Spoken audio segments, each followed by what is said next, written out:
Hello बच्चों, मैं रितेश कुमार मिश्रा आपको फिर से क्लास 10th के मैथमेटिक्स के एक नए वीडियो के साथ आपका स्वागत करता हूं। और इसमें हम आपको पिछली वीडियो में हमने आपको बताया था बहुपद और बहुपद का इंट्रोडक्शन आपको बता दिया था और उसमें पहला एक्सरसाइज हमने सॉल्व भी करा दिया था। अब इसमें हम आपको बहुपद के दूसरे एक्सरसाइज को सॉल्व करने के लिए आपको कुछ फार्मूले बताएंगे और एक दो क्वेश्चन भी सॉल्व करके दिखाएंगे, जिससे कि आप दूसरा एक्सरसाइज आसानी से सॉल्व कर लीजिए। ठीक है, ध्यान से देखिए। अब ये जो हमारा दूसरा टॉपिक है ये है relation between coefficient of a polynomial. ठीक है, coefficient of a polynomial and zeros. ठीक, किसी बहुपद के शून्यकों और गुणांकों के बीच संबंध है। हमारा जो टॉपिक है किसी बहुपद के शून्यकों और गुणांकों के बीच संबंध। किसी बहुपद के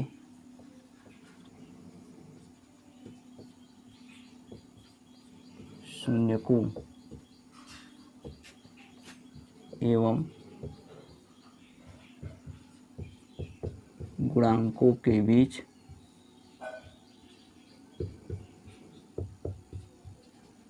संबंध।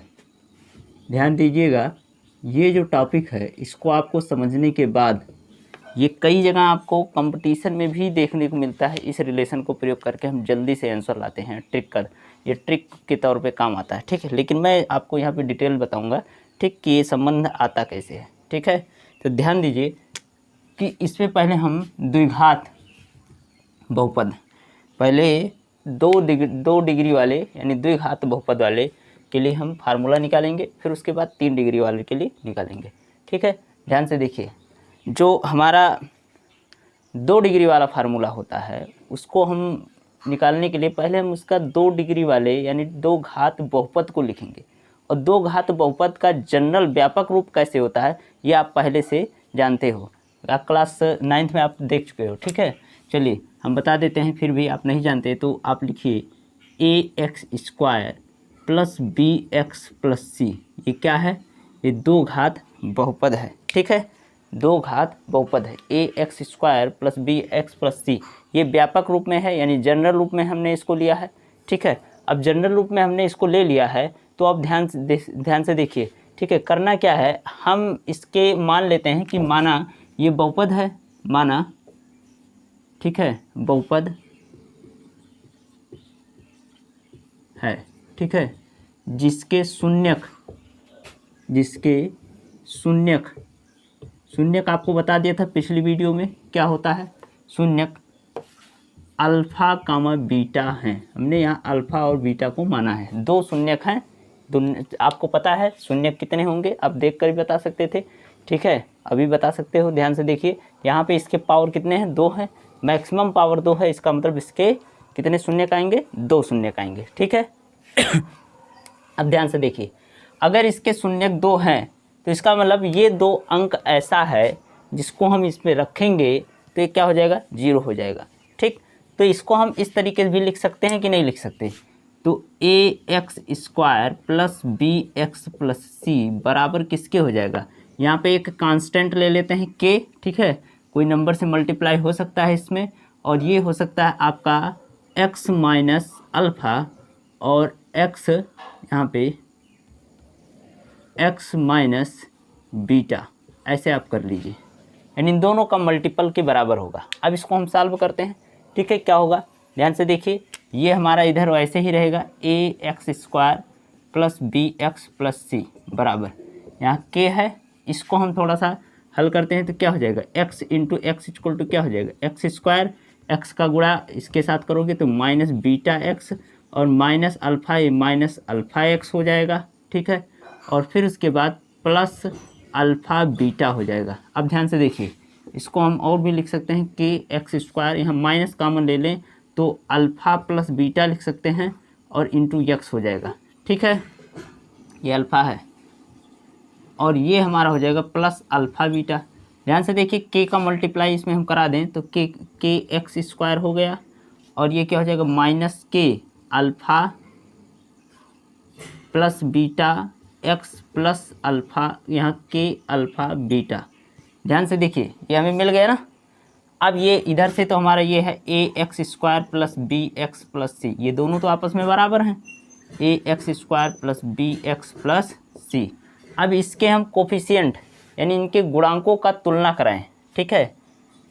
एक्स स्क्वायर कामा एक्स तथा नियतांक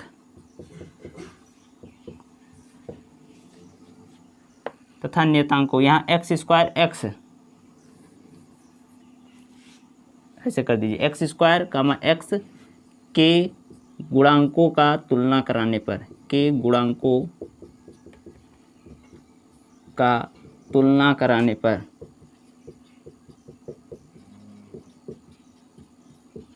ध्यान से देखिए क्या आएगा। एक्स स्क्वायर का गुणांक क्या हो जाएगा, तो के बराबर क्या आ गया, ए। के बराबर क्या मिल गया, ए हो गया, यानी जहाँ के है वहाँ पर हम ए रख सकते हैं। अब यहाँ देखिए एक्स का गुणांक और एक्स का गुणांक क्या हो जाएगा, यानी एक्स का गुणांक जब यहाँ पे कराए तो ये एक्स स्क्वायर का हो गया, तो आपको मिलेगा बी बराबर माइनस के ब्रैकेट में अल्फ़ा प्लस बीटा, सही है। और ध्यान से देखिए सी बराबर क्या मिलेगा, सी बराबर क्या हो जाएगा आपका के अल्फ़ा बीटा, ठीक है, के अल्फ़ा बीटा। हमें के बराबर ए मिल गया है, तो हम इन दोनों को सॉल्व कर लें, ठीक है। तो हम लिख सकते हैं बी इक्वल टू, यहाँ के स्थान पे रखेंगे तो माइनस ए अल्फ़ा प्लस बीटा, ठीक है, ये हो जाएगा।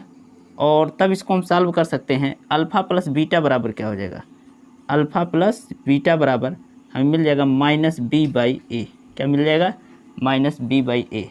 और इधर अगर हम सॉल्व करें के की वैल्यू ए रख देंगे तो सी बराबर क्या हो जाएगा, ए अल्फ़ा बीटा, तो अल्फ़ा इंटू बीटा बराबर क्या हो जाएगा, सी बाई ए, क्या हो गया, सी बाई ए। ये संबंध हमें निकल के आया, ठीक है। इसको हम लिख क्या सकते हैं, ध्यान से देखिए, ये दोनों हम लिख क्या सकते हैं, ये शून्यक है तो हम लिख सकते हैं शून्यकों का योग बराबर, क्या लिख सकते हैं, शून्यकों का योग बराबर, यानी अल्फ़ा प्लस बीटा क्या है, शून्यकों का योग है, और ये अल्फ़ा इंटू बीटा यानी शून्यकों का गुणनफल बराबर क्या हो जाएगा, शून्यकों का गुणनफल बराबर। ध्यान से देखिए, तो हम लिख सकते हैं शून्यकों का योग बराबर, शून्यकों का योग बराबर क्या हो जाएगा, माइनस, हम लिख सकते हैं, देखो ये b क्या है, ये किसका गुणांक है, b है x का गुणांक, तो माइनस x का गुणांक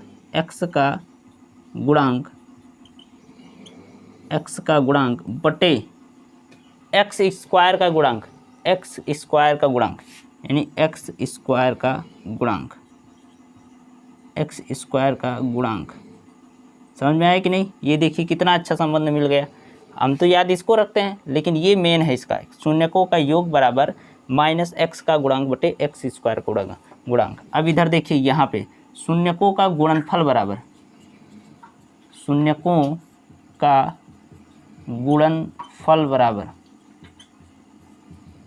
का गुणनफल बराबर क्या हो जाएगा, नियतांक, क्या है, नियतांक बटे एक्स स्क्वायर का गुणांक, नियतांक बटे एक्स स्क्वायर का गुणांक, ठीक है। तो ये हमें इनका संबंध निकल के आया है। ये किसके लिए, द्विघात बहुपद के लिए, इसके लिए है ये फार्मूला जो हमारा है, द्विघात बहुपद के लिए, त्रिघात बहुपद के लिए और या उससे ज़्यादा बहुपद के लिए ये एप्लीकेबल नहीं है, ये केवल द्विघात बहुपद के लिए एप्लीकेबल है, ठीक है। आप इसको जहाँ लगाओगे वहाँ द्विघात बहुपद होना चाहिए, तभी आप लगा सकते हो। अब आपसे क्वेश्चन पूछ सकता है, ठीक है, कि शून्यकों और गुणांकों के बीच के संबंध को स्थापित कीजिए। तो हमने तो एक सॉल्व करके दिखा दिया, ये आपको फार्मूला एक निकल के आ गया। अब जैसे हम एक यहाँ क्वेश्चन लेकर आपको सॉल्व करके दिखा देते हैं, ठीक है। क्वेश्चन लेके सॉल्व करके दिखा देंगे तो आसान हो जाएगा आपको लगाने में, ठीक है। आप इसको नोट कर लीजिए, ठीक, मैं इसको मिटा रहा हूँ और याद कर लीजिए इसको, ठीक है, याद कर लीजिए इसको, अल्फ़ा प्लस बीटा बराबर minus B by a, alpha into beta बराबर सी बाई ए, ठीक है। नहीं याद हो रहा है फार्मूला, तो मैथ का सबसे अच्छा तरीका होता है, आप जितनी बार क्वेश्चन सॉल्व करो उसमें अगर फार्मूला आ रहा है तो उतनी बार लिखो फार्मूला, वो भी बिना देखने लिखने की कोशिश करो, तब याद हो जाएगा, ठीक है। रटोगे तो नहीं याद हो जाएगा, रटने की कोशिश किए तो मुश्किल है याद होना, लेकिन जितनी बार क्वेश्चन सॉल्व किए उतनी बार फार्मूला को अगर लिख रहे हो तो याद होता चला जाएगा आपको, ठीक है, ये आप ध्यान दीजिएगा। मैथ की सबसे बड़ी यही बेनिफिट होती है, इसीलिए मैथ को प्रैक्टिस चाहिए चाहता है। प्रैक्टिस, जो प्रैक्टिस नहीं करता है, कितना भी जानकारी रखता हो मैथ के बारे में, अगर प्रैक्टिस करना छोड़ दे तो वो भूल जाता है। ठीक है, तो मैथ को अगर आपको सही करना है तो आप प्रैक्टिस कीजिए। आप और सब्जेक्ट जो है उसको रोज़ ना पढ़ के दूसरे दिन पढ़ सकते हैं, ठीक है, लेकिन मैथ को आपको रोज़ पढ़ना चाहिए। अगर मैथ में आपको 100% लाना है तो आप मैथ को रोज़ पढ़िए, नहीं तो आपका 100% आने में प्रॉब्लम हो जाएगी। और मैथ ही एक ऐसा सब्जेक्ट है जो आपको 100 नंबर देता है, पूरा 100% देता है। जितने का क्वेश्चन पूछा जाता है आप उतना नंबर ला सकते हैं मैथ में। ठीक है, ये सबसे ज़्यादा इससे बेनिफिट होती है। चलिए मैं एक क्वेश्चन ले रहा हूँ यहाँ पे। द्विघात बहुपद क्या दिया है? द्विघात बहुपद 2x² + 7x + 3 के शून्यक ज्ञात कीजिए और शून्यकों तथा गुणांकों के बीच संबंध की सत्यता की जांच कीजिए। ठीक है, ये कहा है द्विघात बहुपद 2x² + 7x + 3 के शून्यक ज्ञात करना है। क्या पता करना है? शून्यक ज्ञात कीजिए। ठीक है, ज्ञात कीजिए। फिर उसके बाद कहा है और शून्यकों तथा गुणांकों के बीच संबंध की सत्यता का जांच कीजिए। और शून्यकों तथा गुणांकों के बीच, शून्यकों तथा गुणांकों के बीच संबंध की सत्यता का जांच कीजिए। मतलब जो संबंध है उसको आप जांच करके दिखाइए कि सही है कि नहीं। ठीक है, जैसे हमने फार्मूला तो निकाल दिया, अब ये फार्मूला सही है कि गलत है, इसको जब क्वेश्चन लगाएंगे तभी तो पता चल पाएगा। ठीक है, तो ध्यान से देखिए जांच करने के लिए, लेकिन पहले हमें इसके शून्यक को निकालना है। ठीक, तो शून्यक को निकालने के लिए आप क्लास 9th में पढ़ चुके हो, 2x² + 7x + 3। ठीक है, क्लास 9th में इसके तरीके आप पढ़ चुके हो। नहीं पढ़े हो, यहाँ पे ध्यान से देखिएगा, एकदम ध्यान से देखिएगा। अगर आप क्लास 9th में नहीं जानते थे, नहीं पढ़े हो, तो यहाँ पे देखिएगा, आपको इसका शून्यक निकालना आ जाएगा। ठीक है, ध्यान से देखिए इसमें होता क्या है। जो ये x का कोफिशिएंट होता है, यानी x का गुणांक जो होता है, इसी को हमें ऐसा तोड़ना होता है, इसी को हमें ऐसा तोड़ना होता है कि वो 2 नंबर आएगा। ठीक है, जिसको आप तोड़ के निकालोगे वो 2 नंबर, जिसको मल्टीप्लाई करने पर इसके और इसके मल्टीप्लाई के बराबर होना चाहिए, और जिसको ऐड या सब्ट्रैक्ट करने पर, जैसे यहाँ पे अब ऐड करना पड़ेगा। क्यों? क्योंकि जो नियतांक होता है उसके बगल अगर ऐड है तो उसको, यानी उन दोनों को ऐड करने पर 7 आना चाहिए। ठीक है, अगर मान लीजिए यहाँ पे क्या होता, माइनस होता, तो हम क्या करते, 2 नंबर ऐसा तोड़ते जिनको मल्टीप्लाई करने पर इन दोनों बराबर तो होता, लेकिन उन दोनों में से अगर उसका अंतर निकाला जाए तो ये निकल के आए यहाँ का नंबर। ठीक है, अंतर, तब वहाँ अंतर करेंगे, अगर यहाँ प्लस है तो प्लस करेंगे। ठीक है, बात समझ में आया कि नहीं? ध्यान से देखिए। अगर ये बात आपको नहीं समझ में आ रहा, आप इस वीडियो को इस जगह जहाँ से मैंने इसको बताया है 2-3 बार 4 बार आप रिवाइज करके आप सुन लीजिए, तब आपको तैयार हो जाएगा। ठीक है, क्या बोला जा रहा है। ठीक है, यहाँ पे देखिए, अभी मैं क्वेश्चन भी देखेंगे, अगर कोई माइनस वाला होगा तो लगा के दिखा देंगे, या प्लस वाला करते हैं। यहाँ 7 को तोड़ना है। ठीक है, तो 7 को तोड़ने से अच्छा हमारे पास क्या उपाय होता है? ठीक, तोड़ने में हमें समय लगेगा, लेकिन इसको और इसको मल्टीप्लाई करके हम ले लेते हैं पहले नंबर। इसका और इसका मल्टीप्लाई क्या आएगा? 2 × 3 कितना आ जाएगा? 6। और इसका एलसीएम भी यही आएगा, मतलब इसके अगर हम इसका गुणनखंड करें तो क्या आ जाएगा? यही 2 × 3 × ठीक है, एक आप इधर लिख दो। ठीक है, अब ध्यान से देखो, अब इसी में से हम नंबर को अदल बदल के ऐसा रखेंगे कि ये आ जाए जोड़ने पर आ जाए। तो यहाँ पे देखो हम डायरेक्ट रख कर दे रहे हैं, 2 × 3 = 6 और 6 करने में 6 आ जाएगा। ठीक है, लेकिन 2 × 3 = 6 और 6 और 1 को अगर जोड़ेंगे तो क्या आ जाएगा? 7। ठीक है, ध्यान से देखिए, 6 और 1 को जोड़ेंगे तो क्या आ जाएगा? 7। और 6 और 1 का मल्टीप्लाई करेंगे तो क्या आएगा, 6 आएगा। यानी हमारा दोनों कंडीशन अप्लाई हो रहा है। यहाँ कह रहा है जोड़ने पर 7 आना चाहिए और मल्टीप्लाई करने पर क्या आना चाहिए, 6 आना चाहिए। 2 3 जा 6 आना चाहिए। तो 6 1 जा कितना हो जाएगा 6, और 6 + 1 = कितना हो जाएगा 7। समझ में आएगी नहीं, यहाँ पे रख लो। तो देखिए 2x² प्लस, यहाँ प्लस लगाए, और 7 के स्थान पे हम क्या लिख सकते हैं, 6 + 1 लिख सकते हैं। क्या लिख सकते हैं, 6 + 1। यहाँ पे देखिए यहीं से निकाले हैं, और ये हमारा x हो गया और ये हो गया +3। ठीक है, अब ध्यान से देखो, अब इसमें से आप इसको देखिए, इसको तोड़ दीजिए। 2x² प्लस ये क्या हो जाएगा, x यहाँ इसके पास आया तो 6x हो गया, इसके पास आया तो x हो गया और +3 हो गया। अब इन दोनों में कॉमन ले लीजिए, इन दोनों में कॉमन ले लीजिए। ठीक है, आपको कब पता चलेगा कि ये आपका सही लग रहा है, अभी बताते हैं। यहाँ पे देखिए इसमें और इसमें कॉमन क्या है, इसमें 2 कॉमन है और x भी कॉमन है। 2x आपने कॉमन ले लिया तो क्या बचा, x। यहाँ पे क्या बचा, x, और ये बचा प्लस, और यहाँ पे क्या बचेगा 3, और यहाँ पे +1 कॉमन ले लीजिए तो क्या बचेगा, x + 3। ध्यान से देखिए, अगर बीच का दोनों बराबर आ रहा है तो इसका मतलब आप सही लगा रहे हो। अगर ये और ये डिफरेंट आ रहा है तो इसका मतलब आप कहीं गलत लगाए हो। ठीक है, कुछ गलत किए हो। तो अब देखिए ये दोनों क्या है, इन दोनों, ये दोनों सेम है तो इनको भी एक बार कॉमन ले लो। x + 3 बाहर हो गया, बचा क्या, 2x + 1। ध्यान से देखिए, बहुत लोग यहीं कन्फ्यूज हो जाते हैं, कॉमन ले तो बचेगा क्या। तो देखिए अगर x + 3 हमने कॉमन ले लिया तो आप इसको और इसको हटा दो तो बचा क्या हमारे पास, 2x + 1। क्या बचा, 2x + 1 बचा। ठीक है, एक अगले ब्रैकेट में। तो हमारा ये क्या था, हम लिख देते हैं यहाँ x + 3 और यहाँ पे x + 3। ठीक है, अब ध्यान से देखिए, x + 3 और 2x + 1 ये क्या मिला, इसके 2 गुणनखंड मिले हैं। अब इसके शून्य कैसे निकालेंगे। अब ये 2 लोग का गुणा शून्य के बराबर होगा, या तो ये शून्य के बराबर होगा या तो ये शून्य के बराबर होगा। तो हम लिख सकते हैं x + 3 किसके बराबर है, शून्य के। तो x बराबर क्या आ जाएगा, -3, यानी इसका एक शून्य क्या मिला, -3। दूसरा लिख लें 2x + 1 बराबर किसके है, शून्य के। तो 2x बराबर कितना हो जाएगा, ये उधर गया तो -1 हो गया, और x बराबर कितना हो जाएगा, -1/2। क्या हो गया, -1/2। बात समझ में आया। ठीक है, x बराबर -3, x बराबर -1/2, ये समझ में आ गया। ये क्या है, इसके 2 शून्यक निकल के आए। क्या निकल के आए, 2 शून्यक। चलिए x बराबर जो -3 आए इसी को हम अल्फ़ा मान लेते हैं। अल्फ़ा बराबर हमारा क्या है, -3, और बीटा बराबर इसको क्या ले लेते हैं, -1/2।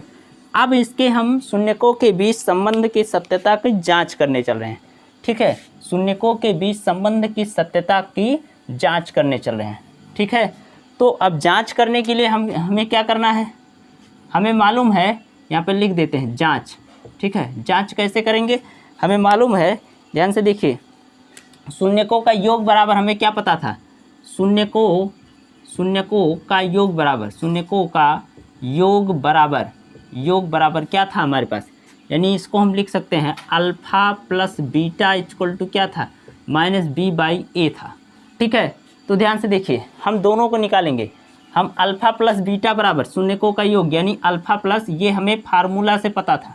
ठीक है, ये हमें किससे पता था, फार्मूला से, सूत्र है, ये सूत्र है, और इसी की हम जांच करने चल रहे हैं। ठीक है, तो शून्यकों का योग यानी अल्फ़ा + बीटा बराबर हमारे पास क्या है, अल्फ़ा की वैल्यू है -3 प्लस बीटा की वैल्यू क्या है, बीटा की वैल्यू -1/2। इन दोनों को सॉल्व करते हैं, -3 प्लस, यहाँ देखो plus into minus equal to क्या हो जाएगा, plus into minus equal to -1/2। इसको सॉल्व करो, इसको बाई 1 लिख सकते हो, इसका एलसीएम 2 आ जाएगा। ठीक है, 1 2 जा 2 बार गया तो 3 2 जा 6 -6, और ये कितना जाएगा, 2 2 जा 2 1 जा, ठीक है 1 बार जाएगा तो ये क्या हो जाएगा -1, यानी इन दोनों को जोड़ो तो कितना आ जाएगा, -7/2। क्या आया, -7/2। ये क्या है, अल्फ़ा प्लस बीटा आया। ठीक है, ध्यान से देखिए, -b/a को भी देख लेते हैं। -b/a बराबर कितना आएगा, b की वैल्यू क्या है, यहाँ पे b की वैल्यू मैं यहाँ निकाल देता हूँ। a की वैल्यू क्या है, 2 है, b की वैल्यू 7 है, और c की वैल्यू 3 है। इसको आप तुलना करा लो, ax² + bx + c, तो c के स्थान पे 3 है, x के बगल b है तो x के बगल 7 यानी b बराबर 7, x स्क्वायर के बगल a है तो x स्क्वायर के बगल 2, इसका मतलब a बराबर क्या हो गया 2 हो गया। तो माइनस b बाई ए, ये माइनस लगाया, b की वैल्यू क्या है 7 और a की वैल्यू क्या है 2। तो ध्यान से देखिए, ये देखिए ये और ये सही है, इसका मतलब सत्यता का जाँच हो गया कि नहीं, इसका मतलब ये क्या है सही है। ठीक है, आप इसको लिख सकते हो, अतः alpha plus beta equal to minus B by A. अब दूसरा देखो, शून्यकों का गुणनफल बराबर, शून्यकों का गुणनफल बराबर यानी अल्फा इंटू बीटा, पता कर लो अल्फा इंटू बीटा क्या होगा, यानी -3, अल्फा की वैल्यू क्या है -3 इंटू बीटा की वैल्यू क्या है -1/2, माइनस इंटू माइनस क्या होता है प्लस, और ये 3 बन जा 3/2 प्लस 3/2। यहाँ पे देखिए क्या आ गया अल्फा इंटू बीटा, और ध्यान से देखिए अल्फा इंटू बीटा यानी शून्यकों का गुणनफल बराबर, हमें एक फार्मूला और मालूम था क्या, अल्फा इंटू बीटा बराबर c बाई ए यानी नियतांक बटे एक्स स्क्वायर का गुणांक। तो नियतांक यहाँ c बाई ए बराबर क्या हो जाएगा, c की वैल्यू क्या है, c की वैल्यू 3 है और a की वैल्यू क्या है, ध्यान से देखिए ये आया, अतः अल्फा इंटू बीटा बराबर क्या हो गया c बाई ए, और अल्फा प्लस बीटा बराबर क्या हो गया -b बाई ए। ठीक है, ये जांच हो गया कि नहीं, हो गया कि नहीं जांच, यही जांच करना था। ठीक, बात समझ में आया कि नहीं, यही जांच करना था। तो आप लिख सकते हो कि हाँ इसके शून्यकों के बीच से के सत्यता की जांच हो गई है। यहाँ पे आप जांच लिख लीजिएगा, ऐसे जांच करके आप सॉल्व कर दीजिएगा, आपका सही हो जाएगा। ठीक, बात समझ में आया कि नहीं। यहाँ देखिए इसको बहुत ज़रूरी है, ये बच्चे इसमें कन्फ्यूज रहते हैं, ये वाला इसका गुणनखंड निकालने के लिए, यानी कहने का मतलब इसको गुणनखंड कह सकते हैं या इसके शून्यक भी कह सकते हैं। ठीक है, इसके शून्यक निकालने में बच्चे बहुत कन्फ्यूज रहते हैं। तो यहाँ पे आप बहुत ध्यान से देखिएगा, नहीं समझ में आएगा तो कमेंट कीजिएगा, मैं और भी क्वेश्चन सॉल्व करके बता दूंगा आपको। ठीक है, मिटा रहे हैं इसको, और नेक्स्ट क्वेश्चन एक और भी सॉल्व कर देते हैं इस पर, और इसी पे आपका एक्सरसाइज है, यही सब करना है एक्सरसाइज में। ठीक है,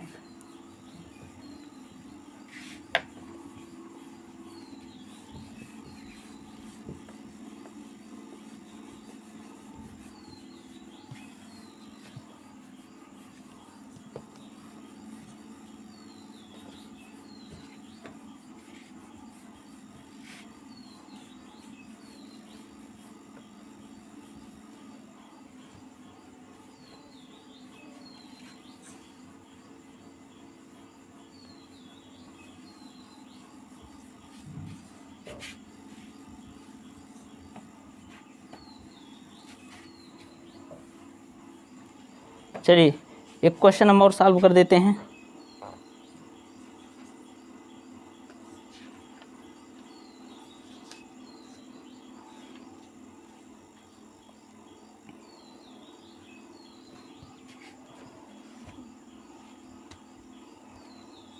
हाँ, x square plus 5x minus 24 के शून्य ज्ञात कीजिए तथा गुणांकों के बीच संबंध की जांच कीजिए। ठीक है, x square plus 5x minus 24 के शून्य ज्ञात करना है और गुणांकों के बीच संबंध की जांच भी करनी है। ठीक है, गुणांकों और शून्यकों के बीच। ध्यान से देखिए, मैंने बोला था माइनस वाला करा देंगे। अब यहाँ पे हमारे पास कंडीशन क्या हो गया, हमें 5 को ऐसा तोड़ना है कि उन दोनों का मल्टीप्लाई क्या होना चाहिए, 24 गुणे 1 के बराबर होना चाहिए, और यहाँ पे उन दोनों का सब्ट्रैक्शन, क्योंकि यहाँ क्या है, यहाँ पे घटाना है, सब्ट्रैक्शन है, उन दोनों का घटाना यानी घटाने पर अंतर क्या आना चाहिए, 5 आना चाहिए। ठीक, तो इसको हम निकालेंगे कैसे, ध्यान से देखिए, इसको हम निकालेंगे कैसे, हमने बोला इसका मल्टीप्लाई क्या हो जाएगा, 24 इंटू 1 क्या हो जाएगा, 24 ही होगा। 24 को हम तोड़ लेते हैं, क्या हो जाएगा, यहाँ 12 हुआ, यहाँ पे कितना हो जाएगा 6, 3, यहाँ पे 1। ध्यान से देखिए, अब इसका हम पेयर बनाएं कैसे, देखिए 2 2 जा 4, ठीक है, 4 2 जा 8। अब 8 में अगर 3 सब्ट्रैक्ट करेंगे तो कितना हो जाएगा, 8 से 3 सब्ट्रैक्ट करेंगे तो कितना हो जाएगा, देखिए 5 आ गया कि नहीं। और इसका अगर आप मल्टीप्लाई कीजिए, 8 3 जा कितना होगा 24। अब हमें इन्हीं सबको यूज कर लेना, इसका जो गुणनखंड है सबको यूज करना है। अब ऐसा भी आप हो सकता है पहली बार ना पाओ, अब बहुत लोग ऐसे सोचेंगे 3 2 जा 6 और 2 2 जा 4, 6 में से 4 क्या करेंगे, घटाओगे कितना आ जाएगा, 2 नहीं बन रहा है ना। आप इस टेंशन को भूल जाइए कि उसके मल्टीप्लाई 24 आने चाहिए, क्योंकि अब जब आप इन्हीं नंबरों को यूज कर रहे हो तो 24 आना कन्फर्म है। लेकिन आपको केवल सब्ट्रैक्शन ध्यान देना, कैसा ऐसा 2 पेयर बना लें जिसका आप सब्ट्रैक्ट करो तो क्या आ जाए, 5 आ जाए, ठीक है। और अगर एडिशन रहेगा तो ऐड करो तो वो आ जाए जो दिया रहेगा, ठीक है। देखिए हमने यहाँ पे बनाया 2 2 जा 4, 4 2 जा 8, 8 में से 3 जाएगा तो कितना आ जाएगा, 5 आएगा कि नहीं आएगा। तो हमें यही करना था, हमने निकाल लिया।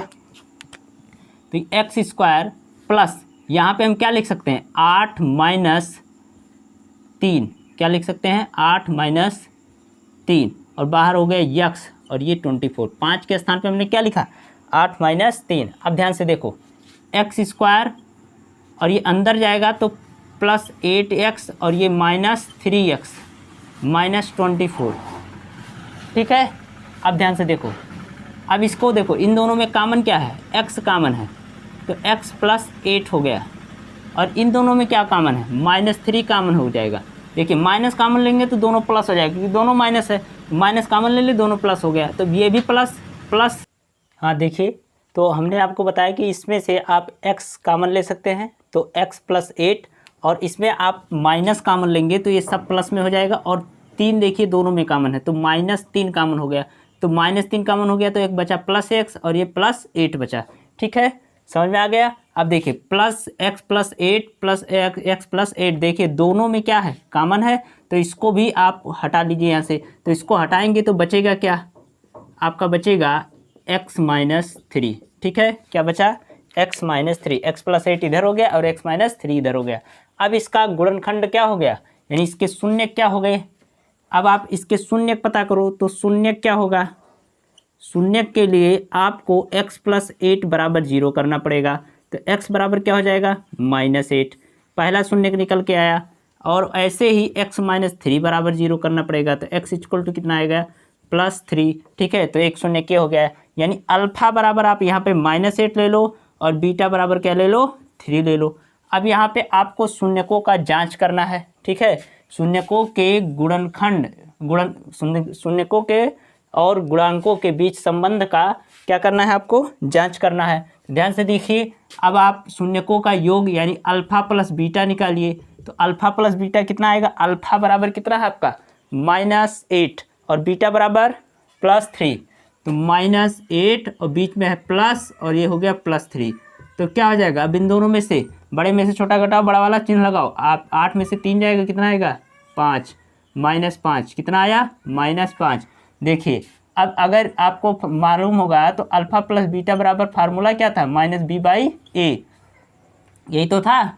तो ध्यान से देखिए माइनस बी बाई ए बराबर कितना आया है, माइनस बी बाई ए। ध्यान से देखिए, मैं इसको बताने से पहले आपको बता देता हूँ, यहाँ से देखिए अल्फा प्लस बीटा बराबर ये आ गया है, और अल्फा इंटू बीटा बराबर भी निकाल लो, अल्फा इंटू बीटा शून्यकों का गुणनफल, अल्फा इंटू बीटा कितना हो जाएगा, माइनस 8 इंटू बीटा कितना हो जाएगा, 3 माइनस 24। अब ध्यान से देखिए, इधर ध्यान देखिए, इसका कंपैरिजन कराओ, आप तुलना कराओ, A X square plus B X plus C से तुलना कराओ, तो a बराबर क्या हो जाएगा 1, b बराबर क्या हो जाएगा 5 और c बराबर कितना हो जाएगा 24, ठीक। अब ध्यान से देखिए, a बराबर 1, b बराबर 5, c बराबर 24, माइनस 24 आया है।